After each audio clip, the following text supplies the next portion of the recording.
Let's take a look at the footage once again. Something I want to break down, as I showed before. I mean, take a look at this. I mean, no offense, but you got to be a complete moron if you believe this.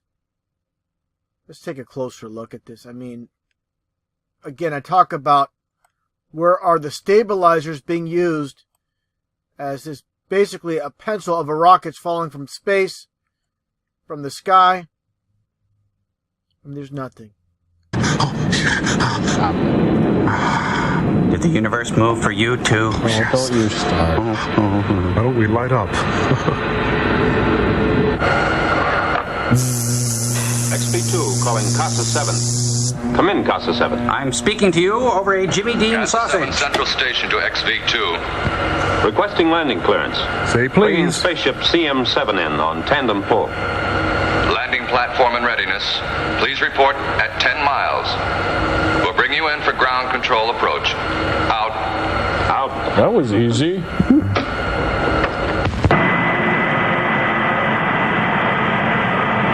Looks like they bagged an albino 5-point buck. You have to look at her, sir. Yeah, kind of squint. It's backing up.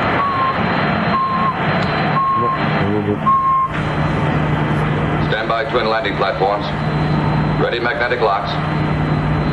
It's only a matter of seconds now. My sister Vina can't be any happier than I am. You don't know Vina. You know Vina. Look at this. This is us at the Grand Canyon. When in Duluth, visit the lift bridge. Sir, you're in an assigned parking space. Sir. The Orbit Jet and CM7 and magnetic lock are safely landed, sir. Can I have a cookie? He's got a really high butt. Now, the official story, what is given, they're using these so-called grid fins to use as stabilizers as this supposed rocket comes in for a vertical landing. I mean, it's a complete joke. I mean, you would expect some type of stabilizer at the very top of the rocket. You know, coming down at this speed, there's absolutely no thrust on either side. And just, again, these fin stabilizers used to land this rocket. And one thing I want to point out as well, a lot of knuckleheads coming to my channel telling me, well, I seen the launch of SpaceX from the beach. I'm not disputing they launched this thing. There's no dispute about that. That's not the dispute. That's not the argument. The problem is this pencil coming in for a landing. That's what I'm disputing. Sturgeon in space. Now Rocky's gonna show us how to execute a wide turn in the free fall.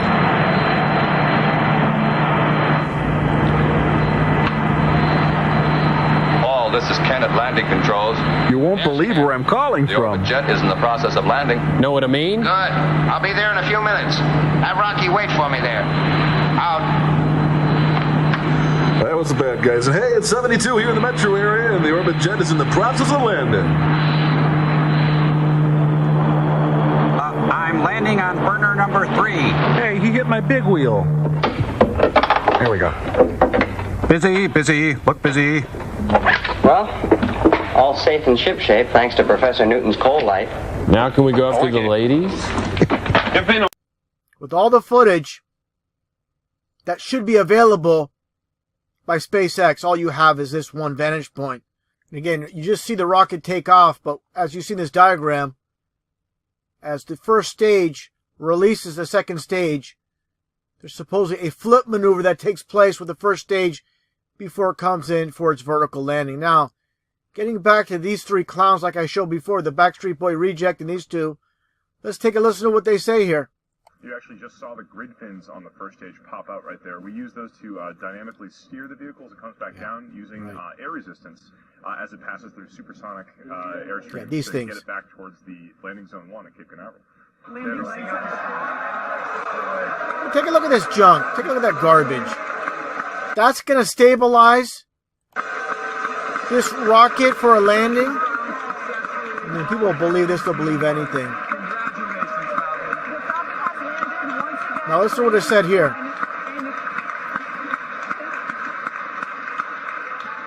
So it looks looks like the clouds are just beginning to break there, making for a pretty picture-perfect landing. No video from the ground like we expected earlier, but... No video from the ground like we expected earlier. Give me a break once again. So again, you only have this external footage provided by SpaceX. I mean, with all the money they have, with Elon Musk being a billionaire, $13.4 billion, and I guess it doesn't fit in the budget to have more camera angles, camera views.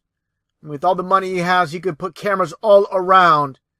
And for some reason, once again, like it was stated in this video clip, that there's no video available of the landing. For some odd reason. Interesting, on Twitter with Elon Musk and his account, when asked, is there any reason that most of the landings appear to have been at night so far? And Elon Musk states, it's much easier to do the CGI that way. I mean, this is complete mockery once again. This is how they love to mock. Let's just give up. You know, a fella could make a real funny comment about that if he was so inclined. Well, they shouldn't have bought that furniture at Office Max, you know? I'm coming, Elizabeth. If I could only ram into the landing berth. If I could only turn into a leprechaun, you know? Yes, only in this weather we're going to have our hands full. Hat thrust, Mickey. Hat thrust? The house began to twitch, the hinges to unhinge. Orbit jet to space station OW9. Andrews, can you come in? Space station OW9, come in. Call back in about a half an hour, okay? Throw on your magnetic lock. We're trying for the landing berth. Throw on your magnetic lock. You do it, I'm better. Oh, say the secret word and Bill Cosby rips your show off. Winky, when we get into the berth, full power. Standing by, sir. Better one? Better two? Magnetic lock on, Rocky. Right, Andrews. And they fell for it. This ought to be fun. At Casino Royale. That desk is scratching the heck out of those oak floors. Oh, time's up.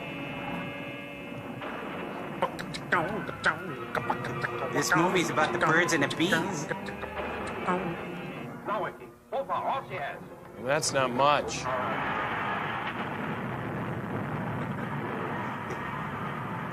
You see, guys, when a spaceship loves a space station very, very much, you get this here. Boy, boy. Attention, all hands on Winky. Ooh. You know, I'd be relieved if I knew what was happening. Well, guess that office furniture wasn't a bad idea.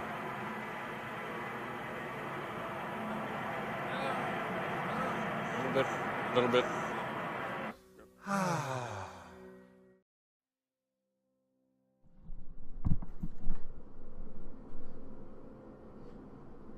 Here is a hall section of the ISS.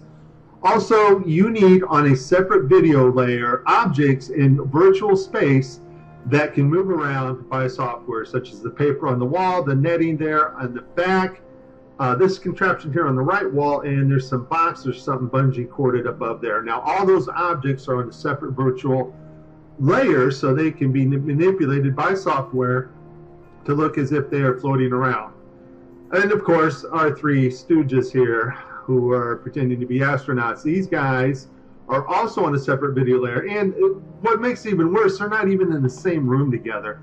Thanks to the technology of telemetrics, which can bring people in from all over the place and put them in a virtual reality environment. So what you're about to see, if the camera that contains the virtual reality layer, okay, glitches out, okay, or has maybe compression errors, then that layer will also glitch out, and this is exactly what we're going to see now.